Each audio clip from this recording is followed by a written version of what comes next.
The pandemic has fundamentally altered the way we live, and the steps we take to recover today will define our generation. The time has come to consider what this catastrophe will go down in history.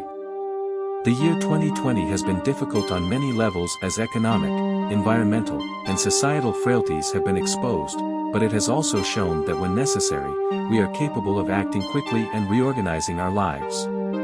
The possibility to recover from the pandemic exists. There are glimmerings of optimism in the form of a vaccination, but there is no global vaccine. Nature requires assistance. Just because the current quo brought us to this point of everything coming apart doesn't mean that you should return to it. Many people are advocating for a major reset because we can remake the world in ways that we previously couldn't, ways that better address so many of the difficulties we confront. A fantastic reset that sounds more like jargon bingo is actually a cover for evil intentions to rule the globe. Put your hands up. It's not surprising that people who have been disenfranchised by a broken system and further pushed by the pandemic will suspect world leaders of conspiring, but the world is not that simple. All we really want to say is that we all have the opportunity to build a better world. We all have different priorities, values, and viewpoints. That's part of the reason why solutions are so elusive and why everyone needs to be involved in the decision-making process. Whether it's politicians, CEOs, academics, activists, or you, we're all about bringing people together and developing solutions that work for everyone.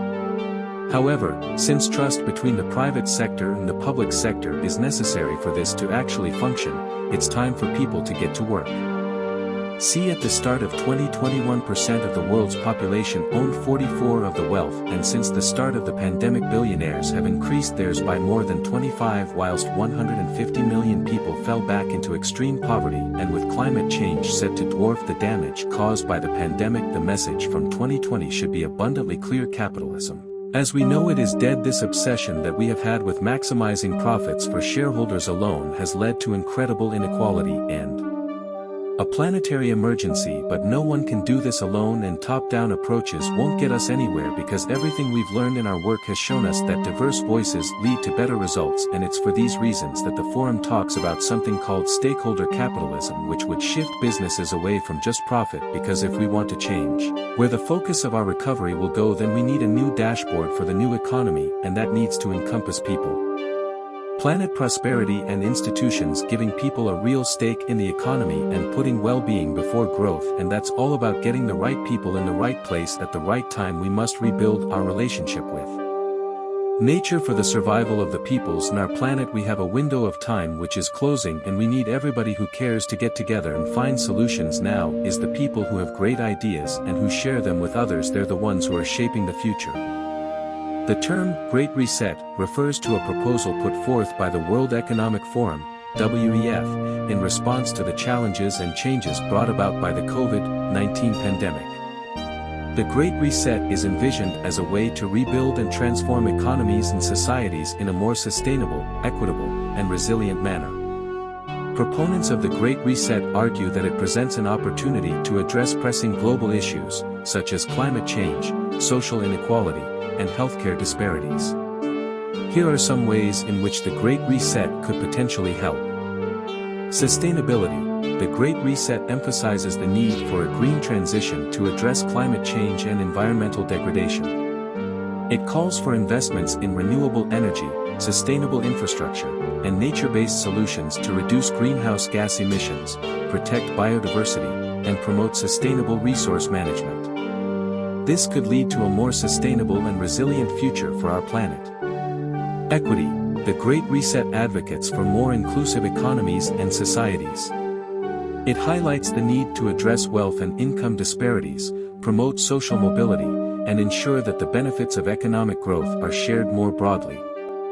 This could lead to reduced inequality, increased social cohesion, and a fairer distribution of resources and opportunities. Resilience. The Great Reset emphasizes the need to build more resilient systems that can withstand shocks and crises, such as pandemics or climate-related disasters. It calls for investments in healthcare, education, social protection, and digital infrastructure to strengthen societies and economies against future challenges. This could lead to better preparedness for future crises and a more robust and adaptable global system. Innovation. The Great Reset encourages innovation and technological advancements to address global challenges. It calls for harnessing the power of technology, such as artificial intelligence, automation, and digitalization, to drive sustainable economic growth, improve healthcare and education, and enhance social progress. This could lead to increased efficiency, productivity, and innovation across various sectors, which could benefit society as a whole.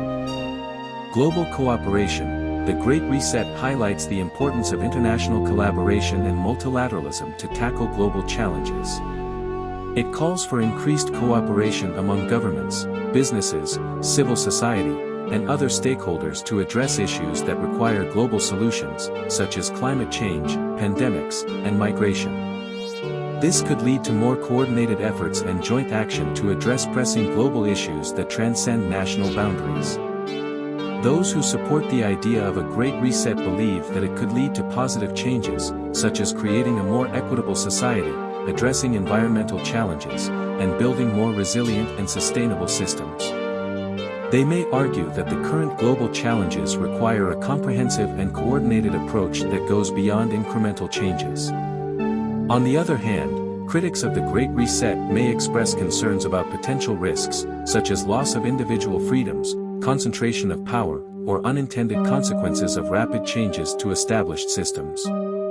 They may argue that the concept is vague, lacks concrete plans, or is driven by ideological or political agendas. Ultimately, whether a Great Reset is what we need right now is a complex question with no clear-cut answer. It is a matter of debate and discussion among stakeholders with different perspectives, and it requires careful consideration of the potential benefits, risks, and implications.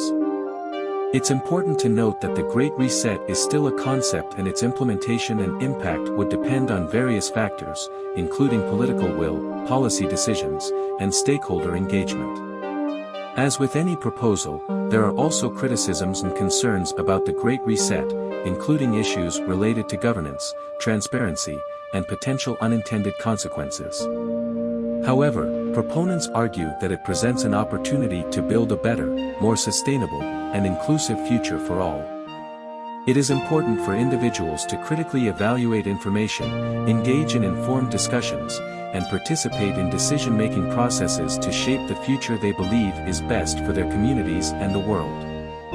So if you want to be a part of the change, then tune in, turn on, and get involved. Comment down below your thoughts about the Great Reset. Well, that's it for today. Thank you for watching, and see you again soon in another one of our episodes. Once again, if you liked this video, please give it a thumbs up. With that said, have a wonderful day, everyone.